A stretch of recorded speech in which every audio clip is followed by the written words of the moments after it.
Diferenças de lugar ou região. O Brasil é muito grande. Você está vendo aí um mapa dividido em regiões.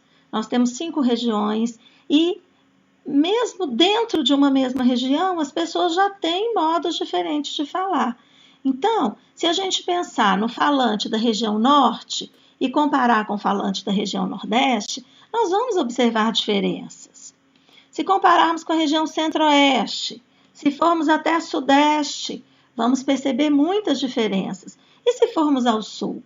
Então, nós temos modos de falar diferentes. Isso é uma variação da nossa linguagem, da nossa língua. Um personagem muito usado para dar exemplo nessas aulas de variação linguística é o Chico Bento. Chico Bento é um menino que mora no meio rural e que ainda é uma criança, né? Nós temos várias histórias e tiras de que ele vai à escola, mas que ele já foi para a escola com uma língua internalizada, que é uma língua do meio rural, uma língua que a gente chama às vezes de língua da roça, né? Tem aí uma próxima tira que ele está conversando com um amigo e você tem lá, na roça é diferente. O que a gente percebe? Que se você vai para o interior, você percebe que as pessoas usam palavras diferentes, têm um vocabulário diferente. Isso está errado? Não, isso é uma variação, né? Eles têm um outro hábito, eles têm uma outra experiência com a linguagem, né? Tiveram acesso de outra forma a um outro vocabulário, às vezes e muitas vezes diferente do nosso. Diferenças de escolaridade e classe social. É comum entre as pessoas que frequentaram pouco ou não frequentaram a escola. Pessoas de diferentes classes sociais podem ter modos distintos de falar.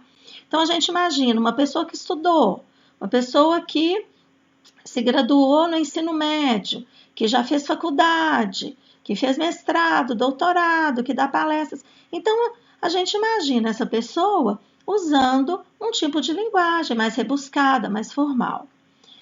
Por outro lado, a gente percebe que uma pessoa que não teve o acesso à escola ou teve num nível não tão avançado quanto o primeiro, ela vai usar outro tipo de linguagem, outro tipo de vocabulário. Então, a gente tem aqui um exemplo. Imagina-se que esse rapaz loiro de óculos escuros, né, tem um nível de escolaridade mais alto. E ele para e faz uma pergunta. Essa estrada vai para São Paulo?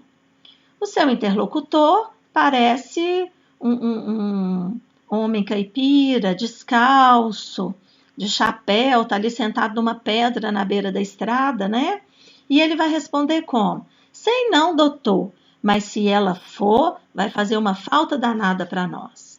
Então, além da gente observar uma variação na linguagem, a gente percebe que a compreensão aqui não foi completa. Houve um ruído nessa comunicação, né? O interlocutor não entendeu o que o outro disse, não é isso? Diferenças históricas. Pessoas de diferentes gerações podem ter modos de falar diferentes, uma vez que as línguas mudam com o passar do tempo. Então, se a gente tem um diálogo entre uma pessoa idosa e um rapaz, um adolescente, a gente vai perceber um ruído nessa comunicação exatamente por causa da compreensão de palavras que uma geração usa e a outra não, e que a outra usa e essa primeira não. Então, vamos dar um exemplo. A Verinha é uma gata. De que raça? Eu mandei ver. E foram? Demorou. É que a condução atrasou. Tô bolado. O quê? Levou uma bolada? Povo, tu não saca nada. Hoje em dia não saco nada mesmo. Mas quando eu era jovem, sacava muito bem no vôlei e no tênis também. Observem que há um ruído nessa comunicação também. Esse processo de comunicação aí teve problema, exatamente por causa de um conflito de gerações, de vocábulos, de compreensão, de expressões que uma geração usa e não compreende os vocábulos da outra geração e vice-versa.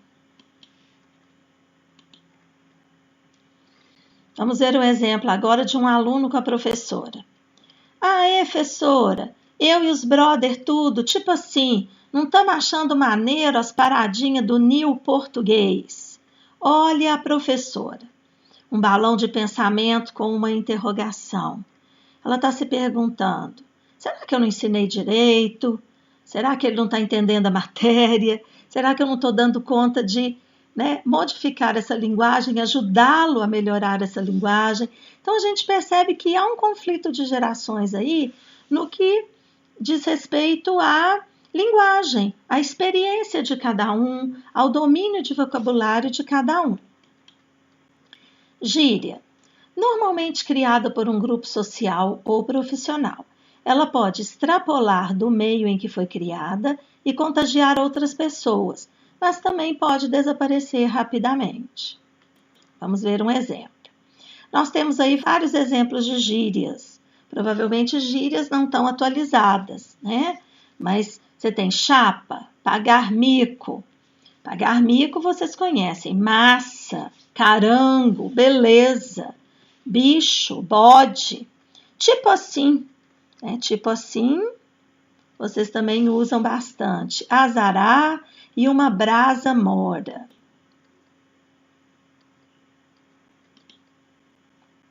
Outros exemplos. Pão, pitel, morou. Olha só, observa cada uma e observa o que elas significam, né? Nó, fulano é chato de galocha, quer dizer que é uma pessoa irritante, ela é muito chata. Pega leve, né? Vai devagar. Essa gíria vocês usam também. Uma que eu acho que é mais antiga, e a referência até fala aí que é Brasil de antigamente, é carango, é broto. Falar que uma mulher é jovem, é bonita, é um broto, né? Já por outro lado, falar que um homem é bonito, é um pão. Né? A pessoa está triste, ela está meio borocochô hoje. Então, são várias expressões, são várias gírias que foram usadas numa determinada circunstância, numa determinada época. Tão rápido quanto as gírias chegam, muitas vezes elas vão embora, elas caem no desuso, ok? Os jargões estão relacionados ao profissionalismo, caracterizando um linguajar técnico. Representando a classe, podemos citar os médicos, advogados, profissionais da área de informática, dentre outros. Então, vamos ver um exemplo. O médico atendendo o paciente. De acordo com o laudo, você está com um processo de intumescência resultante de lesão inflamatória e necrose subcutânea. Olha a cara do paciente. Meu Deus, doutor! E quanto tempo eu tenho de vida? Não se preocupe, é só um furúnculo. Pensa, gente. Esse médico, se tivesse dito desde o início para esse paciente que era um furúnculo, ele não tinha, quase que o paciente morre do coração, né? Assustado com tudo. Então, presta atenção nisso. A linguagem aqui, o jargão, é uma linguagem técnica própria, no caso do médico, de usar a expressão intumescência resultante de lesão inflamatória e necrose subcutânea. Ok? Linguagem e identidade. A linguagem faz muito mais que transmitir pensamentos e sentimentos. Ela pode revelar o que somos socialmente, isto é, nosso grau de escolaridade, nossa timidez, nosso humor, nosso gosto cultural. Enfim, pela linguagem, mostramos nossa forma de se ver e de ver o mundo. Então, todos nós temos uma linguagem própria e essa linguagem funciona como uma identidade de cada um de nós, independente de onde nascemos, onde moramos, o nível social, cada um possui uma identidade com a sua linguagem. Para refletir, a língua portuguesa tem presença significativa em 4 continentes. Além de ser falada no Brasil, América do Sul, e em Portugal, Europa, está presente em Angola, Moçambique, Cabo Verde, Guiné-Bissau, São Tomé e Príncipe na África e Timor-Leste na Ásia. Se dentro do Brasil notamos variações linguísticas de uma região para outra, imagine de um continente para outro. Então, olha só, O Brasil é grande. Aqui dentro nós já temos variedades linguísticas. Imagina a língua portuguesa espalhada pelo mundo. Se conversarmos com alguém que é português, que nasceu em Portugal, nós já vamos perceber as diferenças. Atividade. Leia para a próxima aula os textos de apoio do livro Português Linguagens, páginas 46 e 49, e façam os exercícios das páginas 49 e 50 no caderno.